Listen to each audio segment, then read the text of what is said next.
Finally আমার বানানো magic hair regrowth অয়েলটা আমি অনলাইনে মার্কেটিংয়ের জন্য রেডি করেছি। এতদিন আমি অফলাইনে সবাইকে দিয়েছিলাম, কিন্তু আমি অনলাইনে আমার প্রোডাক্টটা আমি আনিনি। এখন আমি ফাইনালি অনলাইনে এটা মার্কেটিং করার জন্য রেডি করেছি। এই তেলটির স্পেশালিটি হচ্ছে 3-in-1 ম্যাজিক সলিউশন। মানে এই তেলটা যারা ব্যবহার করবে তাদের কি হবে, চুল পড়া তো বন্ধ হবেই, চুলের গোড়া শক্ত করবে, তারপর কি হবে, চুল নতুনভাবে গজাবে।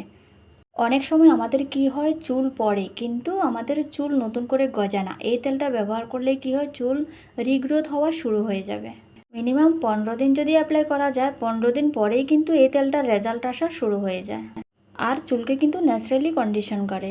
চুলের যে ড্রাইনেস ফ্রিজিনেস ওটা থাকে না, ওটা একদম চলে যায় এই তেলটা ব্যবহার করলে। এই তেলটা যদি সবসময় ব্যবহার করা যায় না, তাহলে কিন্তু আলাদা করে কিন্তু কন্ডিশনার ইউজ করার কোনো দরকার নেই।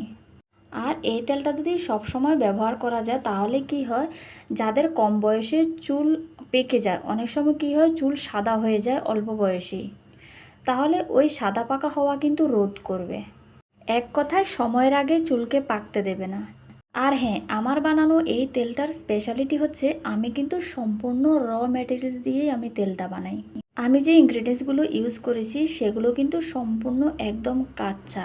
আর এই কাঁচা জিনিসগুলোর মধ্যে কি হয়, আমাদের যে ফ্লেভারটা আমাদের পাওয়ার কথা, ওই সম্পূর্ণ ফ্লেভারটা কিন্তু বিদ্যমান থাকে। শুকনো ইনগ্রিডিয়েন্টস দিয়ে তেল বানালে কি হয়, তেলের মধ্যে পুরোপুরি ফ্লেভারটা কিন্তু আসে না। আর কাঁচা ইনগ্রিডিয়েন্টস দিয়ে তেল বানালে কি হয়, একদম পুরোপুরি ফ্লেভারটা আমরা তেলের মধ্যেই পেয়ে যাই, তাই না? তো যদি কেউ এই তেলটা নিতে চাও, তোমরা অবশ্যই কিন্তু কমেন্ট করে জানাবে।